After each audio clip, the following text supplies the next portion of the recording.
Assalamualaikum warahmatullahi wabarakatuh. Bismillahirrahmanirrahim.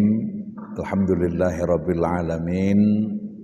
Wassalatu wassalamu ala asyrafil anbiya'i wal mursalin wa ala alihi wa ashabihi wa man tabi'ahum bi ihsanin ila yaumiddin.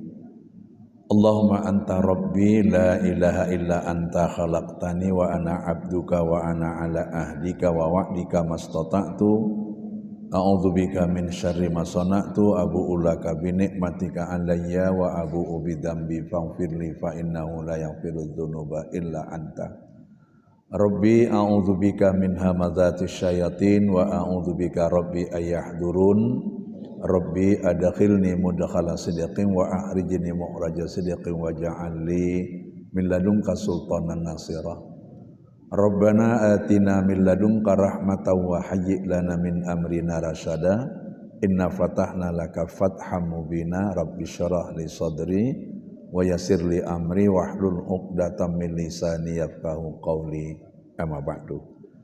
Qala Allah Ta'ala fi kitabil karim, a'udzu billahi minasyaitonir rajim. Bismillahirrahmanirrahim. Wasari'u ila maghfiratin min rabbikum wa jannatin 'arduhas samawati wal ard u'iddat lil muttaqin.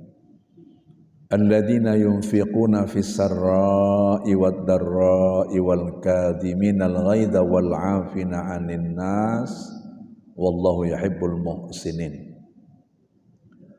Walladzina idza fa'alu fahishatan aw dzalamu anfusahum dzakarullaha fastaghfiru lidzunubihim wa may yaghfiru dzunuba illallah wa lam yusirru ala ma fa'alu wa hum ya'lamun ulaika jazaohum maghfiratum min rabbihim wa jannatun tajri min tahtihal anharu khalidina fiha wa ni'ma ajrul amilin. Sadaqallahul adzim.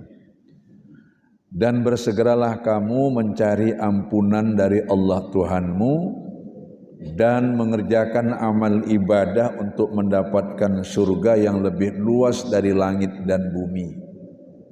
Sudah disediakan bagi orang-orang yang bertakwa, yaitu orang yang suka berbagi rezeki, berinfak, baik pada waktu lapang maupun sempit, dan orang-orang yang mampu menahan amarah di waktu pantas marah kepada orang yang bersalah kepadanya, dia menahan amarah.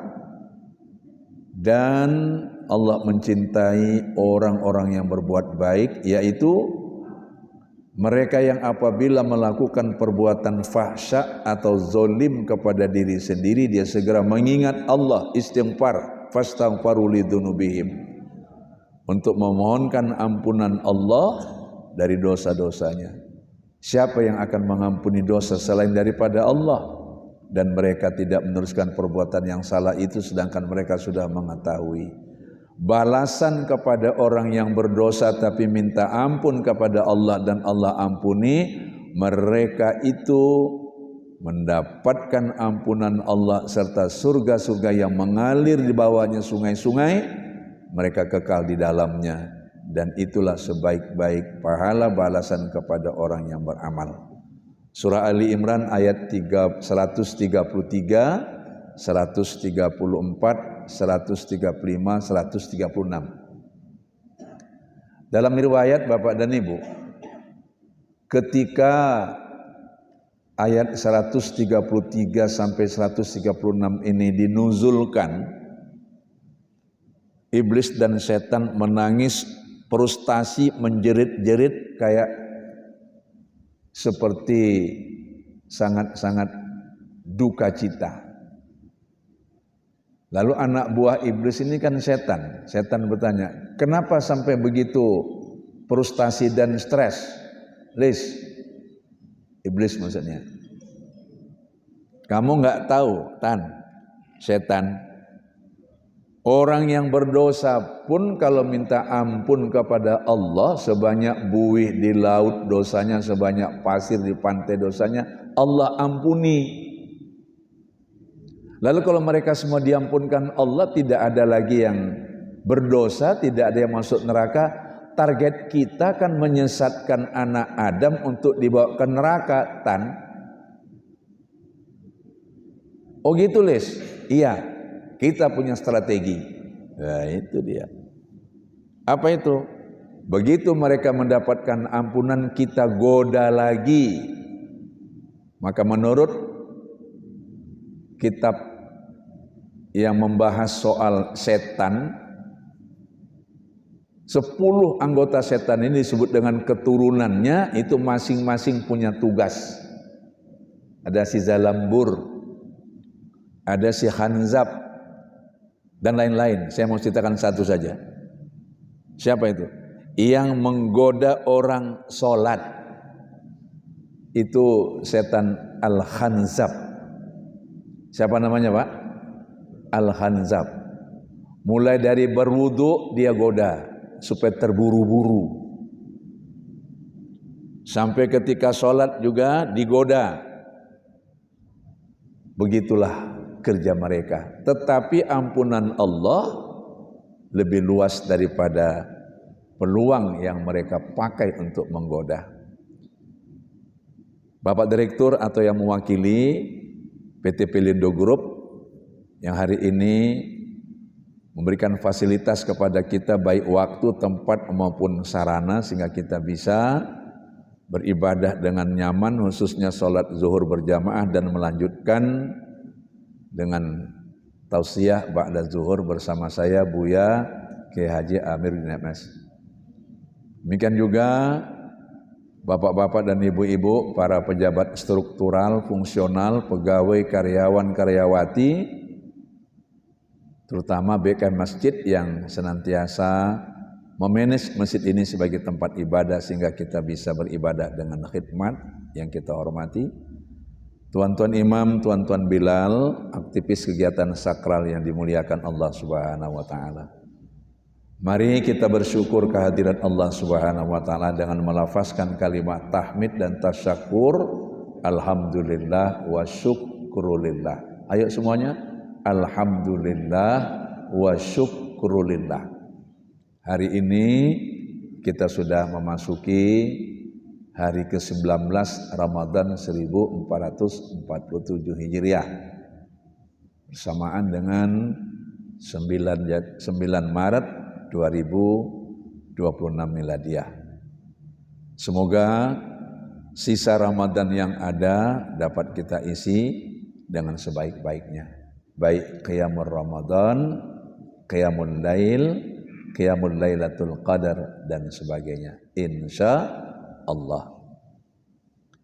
Mengiringi rasa syukur ini, mari kita ucapkan salawat dan salam keharibaan junjungan kita Rasulullah Muhammad sallallahu alaihi wasallam.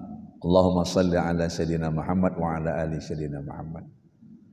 Bapak dan Ibu, materi ceramah ini secara akademis sudah saya buat dalam bentuk artikel, total ada 7 halaman, 8. Kopinya sudah saya serahkan kepada Pak Rahmat. Pak Rahmat ada? Nanti bisa di-share kepada kawan-kawan. Tapi dalam penyampaian ini saya sampaikan inti-intinya. Pertama, apa potensi makanya manusia itu bisa berdosa? Apa potensi maka manusia itu bisa berdosa? Kecemburuan malaikat yang berubah status menjadi iblis karena manusia diangkat menjadi khalifah. Sebelum manusia ada, dunia ini sudah dihuni oleh mereka. Mereka itu jin dan sejenisnya. Lalu dunia ini rusak. Maka Allah mengganti penghuni planet bumi ini khalifah, yaitu manusia. Wa idza qala rabbuka lil malaikati inni ja'ilun fil ardi khalifah. Qalu ataj'alu fiha may yufsidu fiha wa yasfiqud dima wa nahnu nusabbihu bihamdika wa nuqaddisu lak. Qala inni a'lamu ma la ta'lamun. Ayat 30 surah Al-Baqarah ini memberitahukan kepada kita Allah sudah membuat program menjadikan khalifah di bumi, yaitu manusia kita. Tapi malaikat sekelompok kecil mengajukan nota ketidakpahaman dengan menjelek-jelekkan manusia. Satu, manusia itu nanti suka bersengketa, berkelahi, cekcok. Kira-kira betul Pak? Kira-kira satu keluarga cekcok ada, satu kampung cekcok ada, satu negara cekcok ada. Itu. Kemudian suka menumpahkan darah, baik karena berkelahi maupun karena berperang. Ada Pak ya? Sekarang sedang terjadi. Lalu Allah mengatakan, aku lebih tahu daripada apa yang kamu tidak tahu. Artinya Allah akan memberikan kepada manusia apa yang tidak Allah berikan kepada makhluk lain. Satu diantaranya ampunan ini. Ampunan ini. Andai pun nanti mereka berseteru, bermusuhan, berkelahi, melakukan kerusakan di muka bumi, tapi Allah menyediakan ampunannya. Yang kedua, manusia itu memang makhluk yang tidak terlepas dari kehilapan dan kesalahan. Sifatani lil insan al-khata' wa nisyan. Ada dua sifat manusia yang tidak baik tapi kadang-kadang dipakainya apa? Lupa dan melakukan kesalahan. Sehingga ini menjadi salah satu hambatan di dalam melaksanakan visi dan misi sebagai khalifah Allah di muka bumi. Dan peluang ini dijadikan oleh iblis untuk menggoda. Inna syaitan yajri fil insan majrad dam. Setan itu mudah menggoda manusia dengan menunggangi darah dalam diri manusia sehingga bisa masuk ke dalam sumber peredaran darah, yaitu jantung. Maka itulah kita diberi antisipasi supaya jangan mudah tergoda dengan dua surah utama, Al-Falaq dengan An-Nas.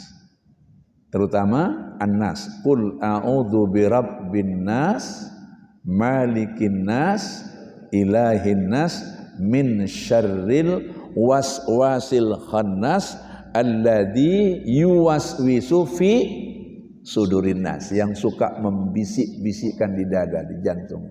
Minal jinnati wan nas. Nah, ini penting untuk menjadi perisai, tameng sebagai antisipasi, proteksi untuk kita. Saya anjurkan bagi kita Bapak dan Ibu, apalagi kita bekerja di tengah-tengah kegiatan yang manusianya variatif, rambut sama hitam, tapi pikiran tidak sama. Paling tidak ba'da subuh baca 7 kali itu Al-Falaq, An-Nas. Kalau memang masih memungkinkan ada waktu, Ayatul Kursi. Demikian juga pada waktu maghrib, amalkan itu. Ya, mudah-mudahan kita dalam lindungan Allah Subhanahu wa Ta'ala.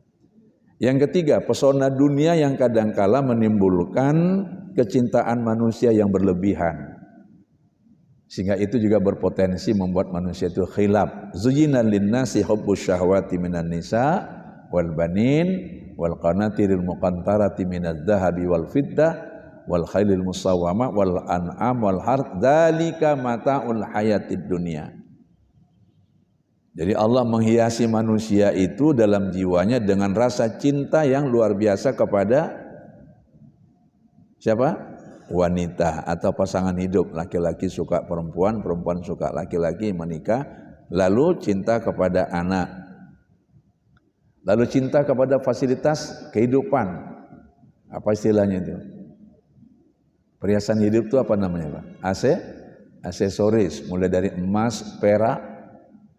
Kemudian kendaraan yang mulanya adalah alat transport tapi kemudian menjadi prestis dan gengsi.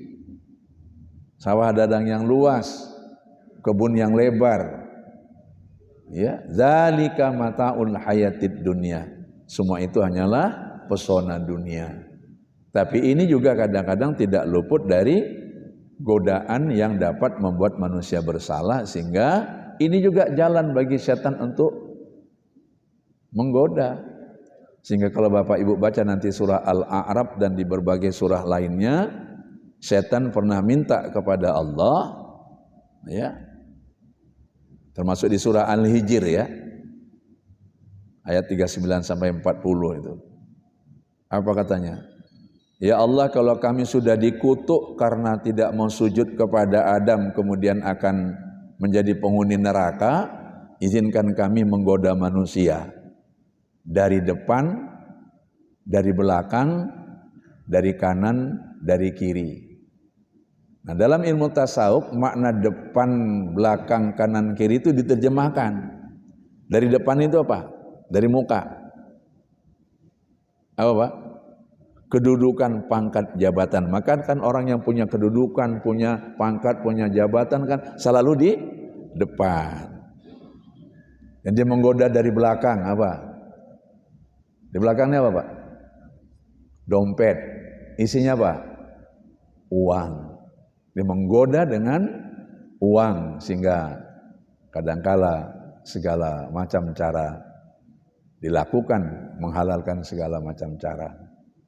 Dari sebelah kanan, apa kanan itu? Anak. Demi anak kadang-kadang seseorang bisa melakukan kekhilapan dan kesalahan. Dari kiri, kiri apa?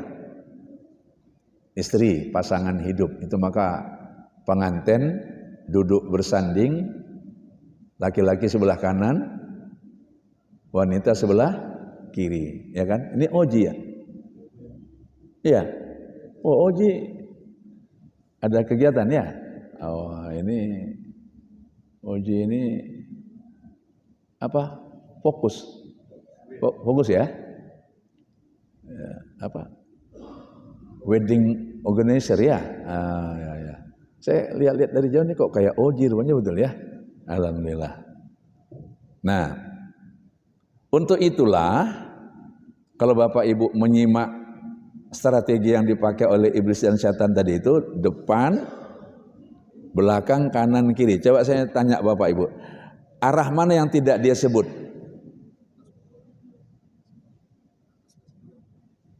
Kanan, depan, belakang, kanan, kiri. Yang enggak dia bilang arah mana tuh? Bapak cepat nangkap. Mungkin Bapak sudah belajar tarekat ya. Yang tidak dia sebut ialah bawah ke atas. Itu jalur yang tidak bisa dimasuki setan. Maka tarekat Naqsabandiyah Khalidiyah maupun tarekat Qadiriyah Naqsabandiyah memulai zikir sebagai benteng, karena la ilaha illallah itu bentengku, kata Allah. Siapa yang menggunakan bentengku, insya Allah dia akan dilindungi dan selamat.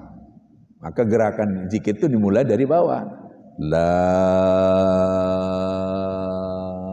ilaha illallah, la ilaha illallah.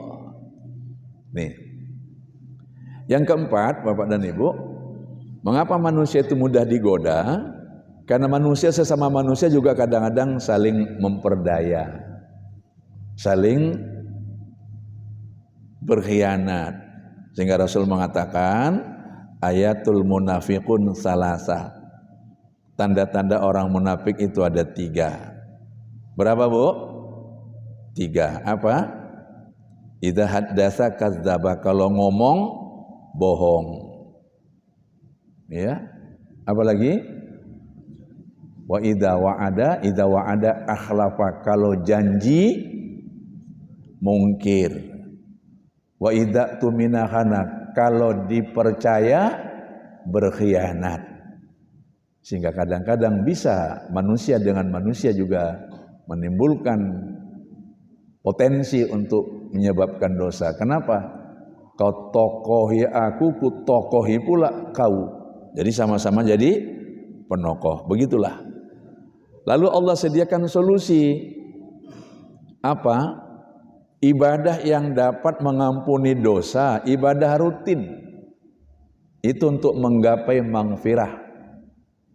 Salat antar waktu itu berpotensi memiliki kekuatan untuk mengembalikan kita kepada fitrah. Maka sholat fardu itu mengampuni dosa. Tapi hasil ibadah sholat kita dengan dosa yang ada kan tidak terukur. Kalau kita buat analogi perumpamaan, umpamanya selesai sholat zuhur ini, pahalanya dapat berapa Pak? Kita pindahkan ke kilogram berapa? 100, gitu ya. Terus dosa sejak subuh sampai zuhur ini kira-kira ada berapa? Ada 100? Lebih? Nah, tidak cukup untuk menutupi.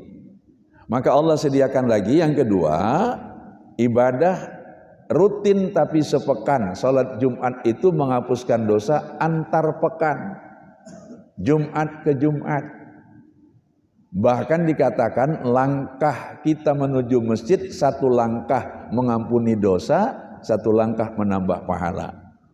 Sehingga pemahaman terhadap hal ini, ada orang yang nggak mau naik kendaraan ke masjid, jalan kaki dia. Padahal kalau Bapak juga naik mobil Land Cruiser, Bapak naik mobil Alphard, lalu minyaknya itu, apa minyaknya kalau Alphard? BBM-nya Pak? Nggak tahu lah, nggak punya ya, sama lah kita. Ya. Pertamax Turbo, berapa? 15.000. Itu juga Allah perhitungkan perputaran roda berapa liter yang dipakai. Allah itu syari'ul hisab. Sangat cepat menghitung. Saya ketika pergi haji, jamaah curhat, Buya sayang kali duit ya untuk membayar ONH plus ratusan juta. Padahal di sini sama-samanya kita melontar, sama-samanya kita tawaf. Kalau awak bagusan duitnya untuk beli tanah, kebun nanam sawit, bikin kebun sawit nih. Cara berpikir Bapak ini dipakainya untuk cara mengukur Tuhan. Jadi mereka yang menggunakan uang untuk beribadah haji dengan biaya yang banyak, itu pun juga kali sekian. Maka dengan ceramah ini jangan segan Bapak Ibu kalau kita menggunakan fasilitas untuk pergi beribadah. Termasuk sholat Jumat. Ini kadang-kala saking hematnya, mobil di Dorsmir habis 200.000, masukkan ke kandang, mau pergi Jumat, hujan, sayang nanti mobilnya kotor lagi, udah pala-palai. Pergi naik sepeda, motor kena hujan, kepala pening, kumat, sakit, masuk rumah sakit, 3 hari opname, berapa? Berapa Pak? Itulah kalau pelit itu, mobil cuman di 200.000 di Dorsmir, kepala pening, opname, nggak masuk kerja lagi, potong tunjangan. Nah, jangan pelit kepada diri sendiri, apalagi untuk ibadah. Gunakan yang terbaik. Saya ulangi, jangan pelit untuk diri sendiri, apalagi untuk ibadah. Jangan pelit. Jangan pelit. Ini di mana-mana Bapak Ibu bisa sampaikan. Kemarin saya kaget juga tuh. Ceramah hari Kamis di Masjid Al-Falah lantai 10 Bang Sumut. Begitu saya masuk, lihat karpetnya warna coklat, kekrem-kereman, begitu kaki dipijakkan maknyus. Ketika saya datang ke sini beberapa waktu yang lalu kan Pak, ini kan udah maknyus gitu kan? Saya bilang gitu kan? Kemarin ke sana, saya pula diminta jadi imam, karena nggak ada yang macam Ustadz kita nih hafiz, aku jadi imam. Sujud saya lama memang. Kenapa? Boleh membaca subhana rabbil a'la wa bihamdi itu sekali, pelit lah itu. 3 kali normal, 5 kali, 7 kali, 9 kali, 11 kali. 11 kali kelamaan. Saya bikin 9 kali. Nikmatnya Pak. Saya tanya pengajarnya Pak Usman. Pak Usman, apa aku yang udah lama nggak ke sini atau masjid ini baru direnov? Kok cantik kali? Ini ambalnya dari mana? Dia senyum aja. Memang baru Bu ya, menyambut bulan Ramadan Idul Fitri. Masya Allah, kayak ginilah tempat ibadah, baru barokah. Alhamdulillah. Jadi sudah ada sekarang yang sama. Masjid kita ini dan di sana, cuma di sini merah, di sana krem. Alhamdulillah. Jangan sayang untuk ibadah mengeluarkan biaya, itu intinya. Ya. Nah, ada lagi ibadah yang lebih istimewa, yaitu ibadah sekali 1 tahun, itulah ibadah saum. Itulah ibadah puasa. Man shoma ramadhana imanan wa ihtisaban ghufira lahu ma taqaddama min dambi. Siapa yang berpuasa di bulan Ramadan dengan iman dan ikhlas karena Allah, Allah ampuni dosa-dosanya yang lalu. Nah, kalau tema kita ialah menggapai maghfirah di bulan Ramadan, Bapak Ibu, menggapai itu di dalamnya ada makna. Satu, usaha yang serius. Maka beribadah puasa ini sungguh-sungguh kita, jangan banyak mengeluh. Nanti nyalahkan cuaca panas sekali, nyalahkan lalu lintas rame, antri, padat, macet. Jangan banyak mengeluh kalau beribadah.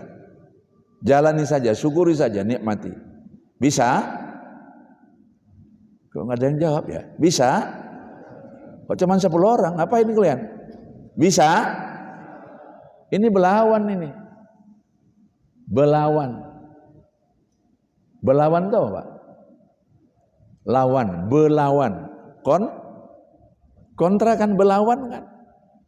Tapi ada yang bilang, saya tanya, sejarahnya kok sampai namanya belawan itu apa tuh? Singkatan tubuyan. Apa? Belawan, belayan, belayan, apa? Kok tahu Pak? Udah survei. Banyak tantangan. Yang pasti kita di tepi laut, cuaca panas, jangan banyak mengeluh. Berpuasa itu mesti happy. Maka rasakanlah puasa itu, kita sedang beribadah yang sangat disukai Allah, maka Allah memandang kita dengan penuh kasih sayang. Ini ibu-ibu ada di sini ya? Ada Bu? Nggak ada suaranya Pak. Coba Bapak tengok dari bawah, ada ibu-ibu tuh? Saya mau menyampaikan perumpamaan bahwa kalau kita sedang dipandangi oleh orang yang mencintai kita, senang apa enggak? Senang ya? Senang. Kalau ibu-ibu biasanya sudah berdandan cantik, rapi, bagus, harum, terus dipandangi oleh suami, senang apa enggak? Senang. Senang. Nah, bagaimana kita yang sedang beribadah puasa ini dipandangi oleh Allah dengan penuh kasih sayang, karena ibadah puasa sangat disukai Allah. Kullu amali bani adam lahu illa siyam fa innahu li wa ana atibi. Semua amal ibadah anak Adam itu untuk dia, kecuali puasa itu untukku, kata Allah, dan aku akan memberikan balasan yang tidak terhingga. Ya. Kita sudah berpakaian rapi, kita sudah berpakaian yang bagus, lalu dilihatnya. Ini kalau orang pacaran nih Pak, dia ngelihat kita tunduk, kita lihat dia pura-pura tunduk, apa namanya itu Pak? Curi-curi pandang, sambil saling mengagumi. Senang apa enggak? Senang. Dalam ilmu tasawuf itu namanya muraqabah. Apa namanya Pak? Muraqabah. Allah melihat kita, kita tidak melihat Allah, tapi kita merasa dilihat oleh Allah. Kalau kita sedang berpuasa, merasa senang karena kita tahu Allah itu melihat kita dengan penuh kasih sayang, itu namanya ihsan. Apa namanya Bu? Ihsan. Mengerjakan dengan rasa gembira. Itulah makalah saya lihat Bapak Ibu dari tadi ini semuanya orangnya good performance, ya, segar, fresh, fit, nggak ada yang mengeluh. Kata Nabi Isa, kalau kau puasa jangan kau tunjukkan kau tuh lemah, seolah-olah itu beban. Tunjukkan puasa itu memberikan semangat kepada kita. Ya, itu yang ketiga. Ketiga atau keempat tadi? Tiga ya. Yang keempat, ibadah yang dapat menghapuskan dosa adalah segala kebaikan-kebaikan. Kata Rasulullah, ittaqillaha haitsu ma kunt wa atbi'is sayyi'atal hasanata tamhuha wa khaliqin nas bi khuluqin hasan. Takutlah kamu kepada Allah kapanpun dan dimanapun kesadaran itu muncul, dan iringi kesalahan-kesalahan itu, kehilapan-kehilapan itu, dosa-dosa itu dengan berbuat kebaikan-kebaikan. Tamhuha, dia akan menutupi, dia akan membuat menjadi baik kembali. Saya sering bikin contoh, kalau jalan berlubang-lubang, ditutup, ditimbun, diaspal kembali, mulus apa enggak? Mulus. Lalu Wajah kalau sudah tua keriput tapi terus dipoles, di make up, mulus apa enggak? Mulus. Orang pun nengoknya kagum. Begitu make upnya habis, orangnya nengoknya tadi kagum, sekarang kaget. Ya. Maka nggak usah kita memanipulasi yang tidak baik itu. Tapi kalau menutupi kesalahan dengan banyak berbuat baik seperti zakat, infak, wakaf, sedekah, memberi bukaan kepada orang yang puasa ketika berbuka, itu bagus. Itu maksudnya. Itulah mengapa puasa diiringi dengan kewajiban membayar zakat fitrah. Farada Rasulullah SAW an zakatal fitri tu'matan lil masakin wa tuhratan lis-shaimin. Rasulullah Muhammad SAW mewajibkan kita membayar zakat fitrah untuk pangan konsumsi bagi kaum du'afa dan mensucikan jiwa kita agar tidak monopoli, congok, rakus kepada harta tapi mau berbagi. Sehingga dengan demikian harta menjadi jembatan untuk membangun kasih sayang. La yu'minu ahadukum hatta yuhibba li akhihi ma yuhibbu li nafsihi. Tidak beriman sempurna salah seorang kamu sampai kamu bisa menyayangi orang lain sebagaimana kamu ingin dirimu disayangi. Demikian Bapak Ibu, terima kasih. Mohon maaf, wabillahi taufik wal hidayah. Wassalamualaikum warahmatullahi wabarakatuh. Kita masih punya waktu beberapa menit menuju pukul 14. Silakan Bapak Ibu yang ingin bertanya, silakan.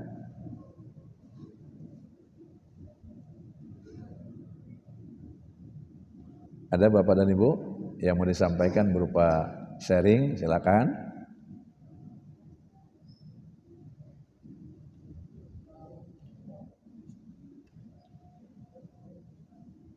Ada? Ada Pak? Ya, silakan. Assalamualaikum warahmatullahi wabarakatuh. Waalaikumsalam warahmatullahi wabarakatuh. Ya Pak, silakan. Ini Ya. sedikit melenceng dari bahasa hari ini. Ya. Yang pertama, di dalam Al-Quran itu kita kan diminta berteman itu tidak sembarangan dan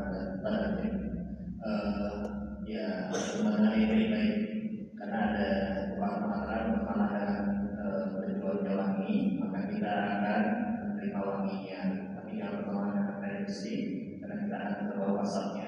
Pertanyaannya, kalau memang seperti itu, alangkah kasihannya orang-orang yang dalam tanda kutip berada dalam kesalahan, dalam kesesatan, tetapi dia ingin berteman dan ingin kembali ke jalan yang benar dan ingin berteman dengan orang-orang soleh. Tapi ketika orang soleh memahami hal tersebut, maka dia otomatis menolak. Jadi itu bagaimana? Satu. Yang kedua, manusia itu diciptakan dari tanah, dan saya pernah mendengar bahwasanya hewan itu diciptakan dari air. Hormon koreksi Ustaz kalau salah. Nah, bagaimana dengan tumbuhan? Terima kasih Ustaz. Assalamualaikum warahmatullahi wabarakatuh. Waalaikumsalam. Bagus sekali pertanyaannya. Bapak dan Ibu, ciptaan Allah itu semuanya baik. Tapi sifat yang kadang-kala membuat dia tidak baik. Maka di surah As-Samsi ayat 7, 8, 9, 10 itu dijelaskan. Ya, dijelaskan itu. Qad aflaha man zakkaha wa qad khaba man dassaha. Wa nafsin wa ma sawaha fa alhamaha fujuraha wa taqwaha. Qad aflaha man zakkaha wa qad khaba man dassaha. Surah Asy-Syams ayat 7, 8, 9, 10. Kami ilhamkan kepada manusia tentang kebaikan dan keburukan. Tapi ada manusia yang suka mengikuti keburukan.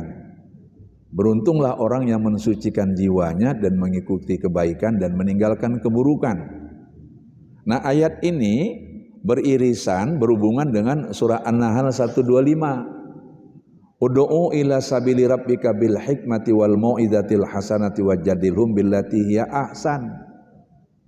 Ajaklah orang kepada jalan kebaikan yaitu jalan Allah dengan hikmah, dengan mauizah, kisah-kisah, gambaran, dan ilmu yang dapat membangkitkan kesadaran dan berargumentasi, memberikan motivasi. Nah, ini yang diamalkan oleh teman-teman kita dari jamaah tabligh. Mereka tidak peduli, pokoknya kalau orang itu orang yang dianggap beriman atau tidak beriman, mereka datangi, ajak sholat.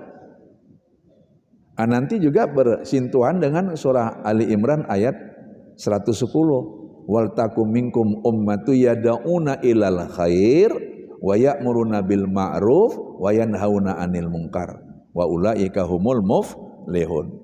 Ajaklah manusia itu kepada jalan kebaikan, cegahlah dari perbuatan mungkar.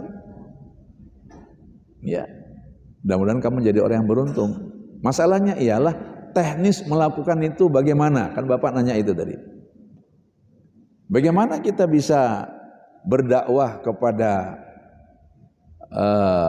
mereka-mereka yang suka ke night club kalau kita nggak masuk ke dalam? Ya kan?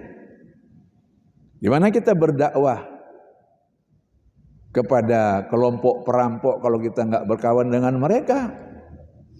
Maka untuk itu orangnya mesti pilihan. Karena dakwah itu perjuangan, Pak. Kalau itu perjuangan, umpama tentara juga, Pak, tidak semuanya bisa masuk ke tempat tertentu, Pak.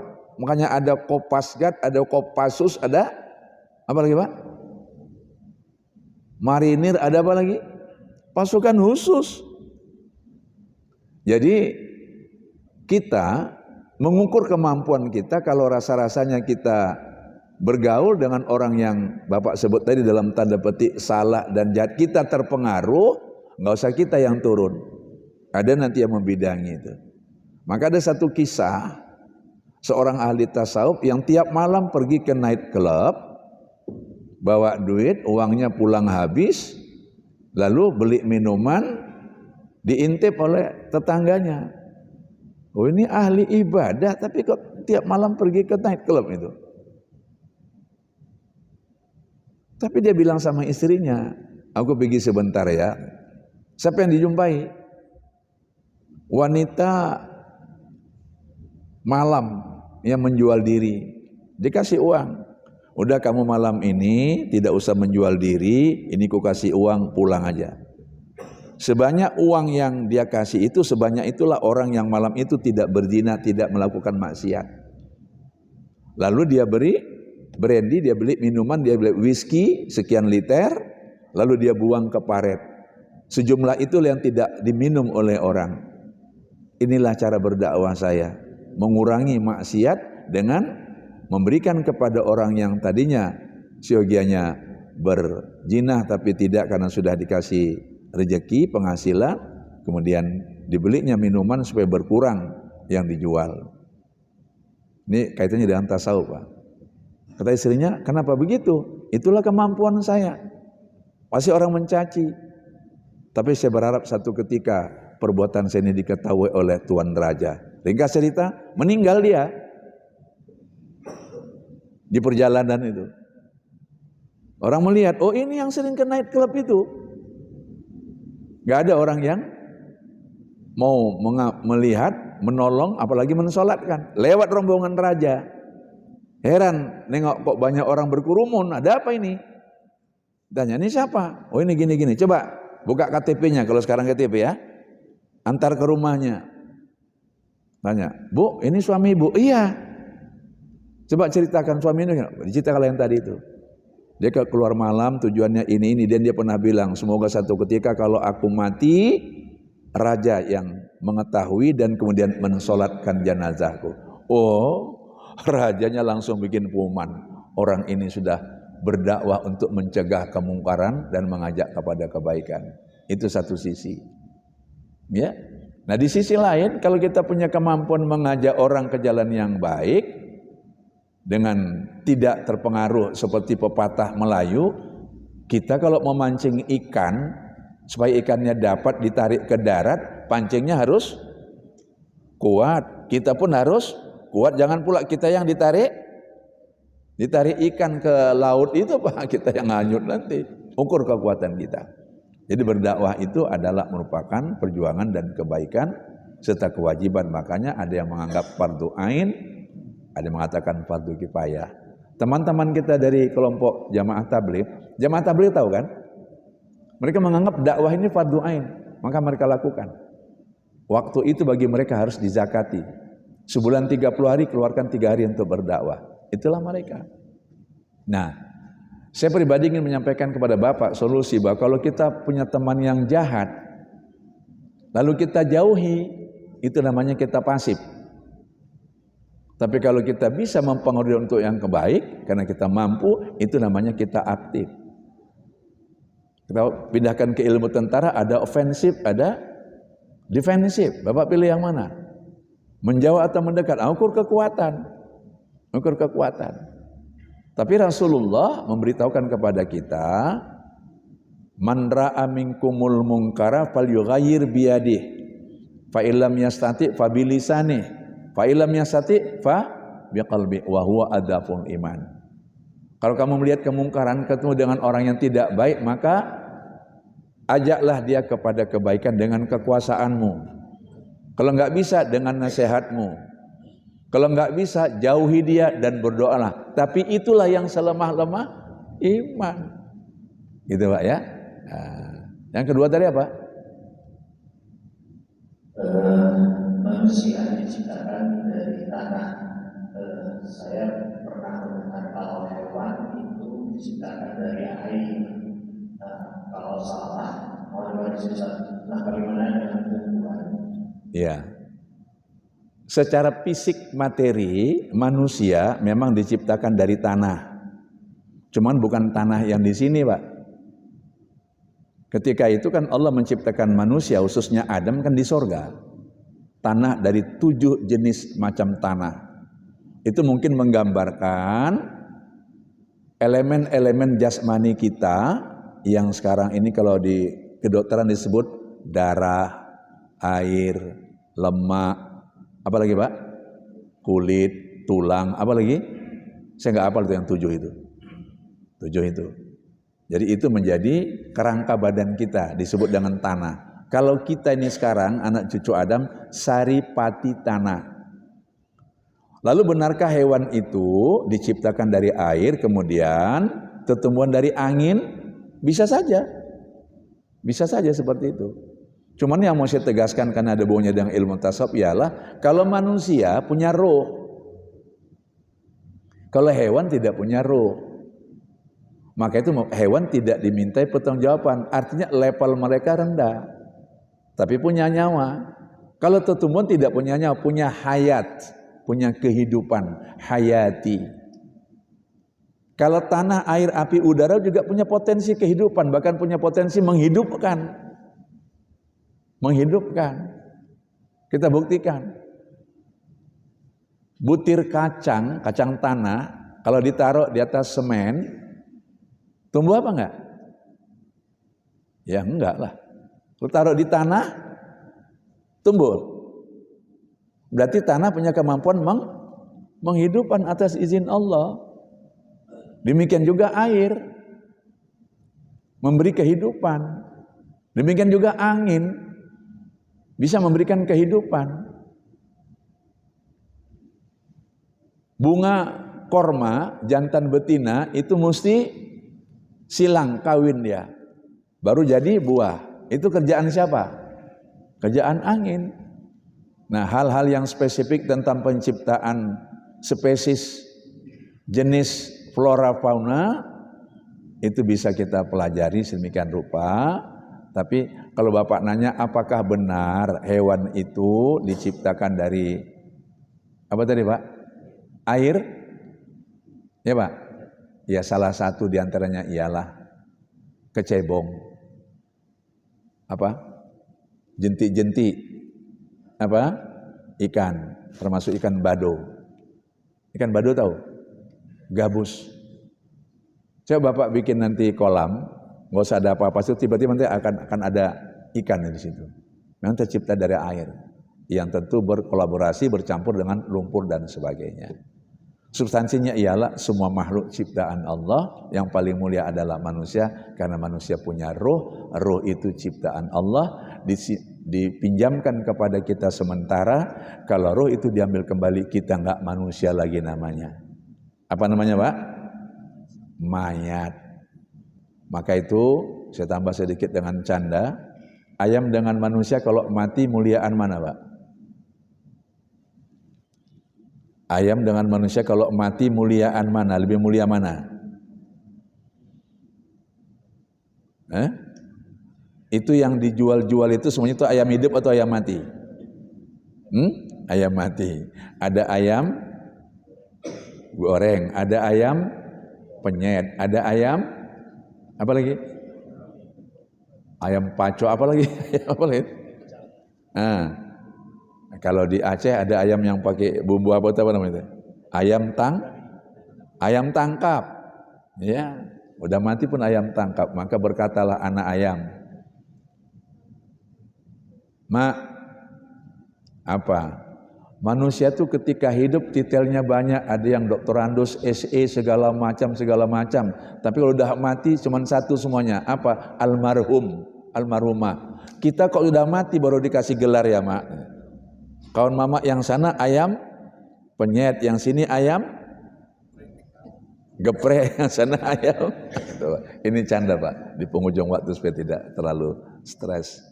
Baik Bapak Ibu, waktu kita sudah habis, diberi waktu sampai jam 14, alhamdulillah sudah kita pakai. Terima kasih kepada direksi yang telah memfasilitasi kita untuk menggunakan waktu ceramah ini.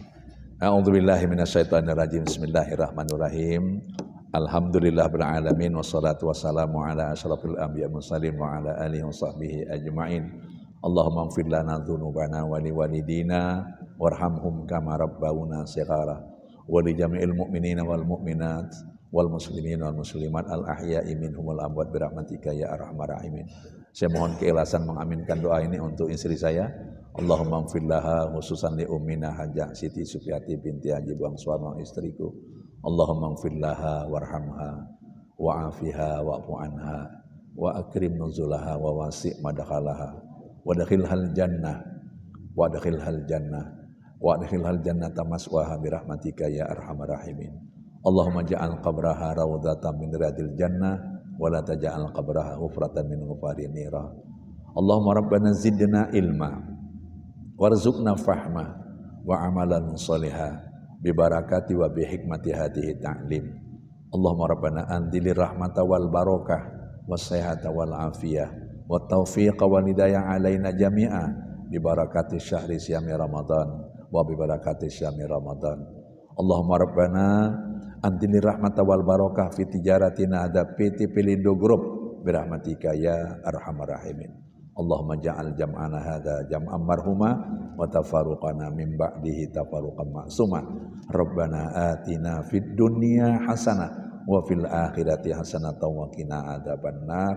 Wa sallallahu ala sayidina Muhammadin wa ala alihi wa sahbihi ajmain. Subhana rabbika rabbil izzati amma yasifun wa salamun alal mursalin walhamdulillahi rabbil alamin. Subhanakallahumma wa bihamdika asyhadu an la ilaha illa anta astaghfiruka wa atubu ilaik. Taqabbalallahu minkum minna wa minkum taqabbal ya karim. Assalamualaikum warahmatullahi wabarakatuh. Waalaikumsalam warahmatullahi wabarakatuh.